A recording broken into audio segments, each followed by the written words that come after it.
चलिए इस टॉपिक पर इस वीडियो में एक अलग एंगल से और बात करने की कोशिश करते हैं। आपको पुतिन और मोदी में कुछ कॉमन नहीं दिखाई देता? अरे है ना कॉमन, उनके सपने।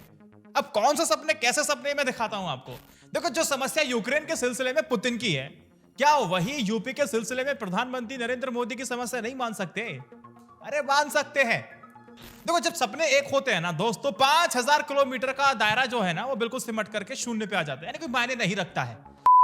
देखो, पुतिन का जो सपना है ना, वो उस पुराने सोवियत संघ को फिर से साकार करने का है, जो दिसंबर 1991 में इसीलिए बिखरा था क्योंकि अलग अलग स्वतंत्र देशों में वो बट गया था।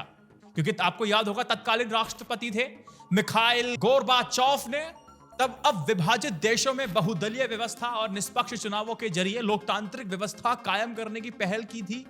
स्टालिन के बाद बहुत सारे क्रूर शासक आए, लेकिन उसका पूरी कहानी पलट जाती है, याद है?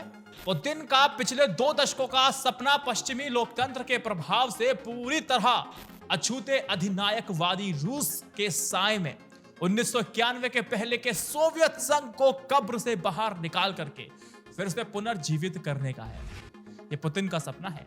यूक्रेन पर हमला उसी सपने को पूरा करने जैसा है, और वो हिंसक अभियान है जिसमें पुतिन लगे हुए हैं। पुतिन को डर इस बात का है कि 5 करोड़ वाली आबादी वाला यह देश यूक्रेन अगर नाटो के साथ चला जाता है तो रूस की सीमा से लगे एक और देश में पश्चिमी यूरोप और अमेरिका जैसा प्रजातंत्र कायम हो जाएगा।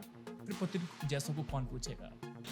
यूक्रेन में नाटो सेनाओं की उपस्थिति से रूस की वर्तमान अधिनायकवादी व्यवस्था के लिए एक खतरा उत्पन्न हो जाएगा। पुतिन तो अपने लिए पश्चिमी यूरोप को टक्कर का साम्राज्य पूर्वी यूरोप में कायम करना चाहते हैं। यह बात आपको समझ में आ रही है?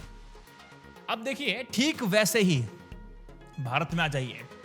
यूपी को लेकर के भारतीय जनता पार्टी की चिंता सिर्फ हार तक सीमित रखेंगे तो आप सही नहीं करेंगे, क्योंकि चिंता यूपी में बहुत ज्यादा बड़ी दिखाई देती है। कैसे? देखो, यूपी में काशी, अयोध्या, मथुरा भाजपा के सपनों के हिंदू राष्ट्र का शीर्ष तीर्थ स्थल है। भाजपा का सपना उत्तर प्रदेश के रास्ते न सिर्फ देश को उसका प्रधानमंत्री देना है, बल्कि एक हिंदू राष्ट्र करना भी है। देखो, जिसकी शुरुआत मोदी द्वारा पहले अयोध्या में भव्य राम मंदिर के निर्माण के लिए भूमि पूजन और फिर वाराणसी में काशी विश्वनाथ कॉरिडोर के शुभारंभ से की जा चुकी है। मथुरा का मिशन तो अभी बाकी है। अब देखिए, भाजपा के लिए पंजाब, उत्तराखंड, गोवा और मणिपुर सम्मिलित रूप से भी यूपी की जगह नहीं ले सकता है। वहां ये सब कुछ कर लेंगे, लेकिन उतना महत्व तो आपको नहीं मिलेगा जितना महत्व आपको यूपी दिला सकता है। बहुत जरूरी है हिंदू राष्ट्र के लिए। अगर ये सरकार बीजेपी की नहीं बन पाती है, सोचिए 10 तारीख को, तो 25 करोड़ की आबादी वाला देश के सबसे बड़े राज्य में धर्म संसदों के इरादों से अलग एक धर्मनिरपेक्ष शासन व्यवस्था फिर से कायम हो जाने की इजाजत दे देना होगा। उस स्थिति में राज्य की 5 करोड़ मुस्लिम आबादी हरिद्वार की धर्म संसद में उसका अस्तित्व ही समाप्त कर दिए जाने वाले आवाहन के बाद पहली बार थोड़ी राहत की सांस ले सकेगी। समझ रहे हैं? Coming back to the point, Putin अपने साम्यवाद के लिए जो खतरा यूक्रेन को लेकर के महसूस करते हैं, वही मोदी अपनी सत्ता और हिंदू राष्ट्रवाद की स्थापना को लेकर यूपी में करते हैं। यही कारण है कि रूस जैसी महाशक्ति ने जिस तरह यूक्रेन के खिलाफ अपनी संपूर्ण सामरिक शक्ति को झोंक दिया है, दुनिया की सबसे बड़ी पार्टी भारतीय जनता पार्टी ने भी अपनी पूरी ताकत को और क्षमता को एक छोटे से क्षेत्रीय दल को सत्ता में आने देने से रोकने में लगी हुई है। अब आपको क्या लगता है, रोक पाएंगे?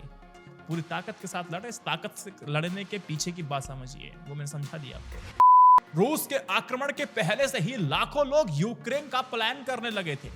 जब युद्ध होता है तो पलायन अब राजधानी कीव से यूक्रेन के पश्चिमी शहरों में पड़ोसी मुल्क पोलैंड आदि की तरफ तेज हो गया। जब तक मैं पढ़ रहा था तो 12 लाख लोग वैसे ही पलायन कर चुके थे।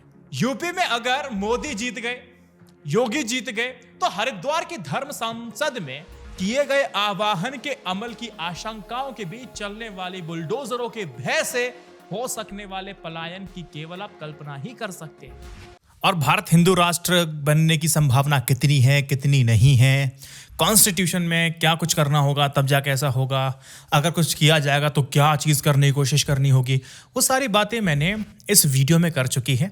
कालीचरण जी वाले इस बयान को लेकर के मैंने एनालाइज किया था। महात्मा गांधी से लेकर के बहुत सारी बातें मैंने उसमें बताई थी। इस वीडियो को जरूर देखना, लिंक आपको पहले कमेंट में मिल जाएगा। ये कुछ सिमिलैरिटीज हैं जो एक पत्रकार ने दिखाने की कोशिश की थी, उसको मैंने आपके सामने पर्दे पे उतार दिया। अब आप सवाल पूछता हूं मैं आपसे, 3 दिन रहेगा चुनाव के रिजल्ट आने में, किसकी सत्ता देखते हैं आप? बीजेपी या फिर समाजवादी पार्टी या फिर त्रिशंकु या फिर बहुत बड़ा खेल होगा? अगर आप ये भी नहीं बताना चाहते तो ये बता दो कि भैया कोई किंग मेकर बनेगा कि नहीं बनेगा, सिंपल सी बात। इस वीडियो को 3 व्हाट्सएप ग्रुप पे शेयर कीजिएगा और इस सिमिलैरिटीज में आपका क्या कहना है वो भी मुझे बताइएगा। जय Hind, Vande Mataram, stay updated, stay educated, सत्यमेव जयते, नमस्कार।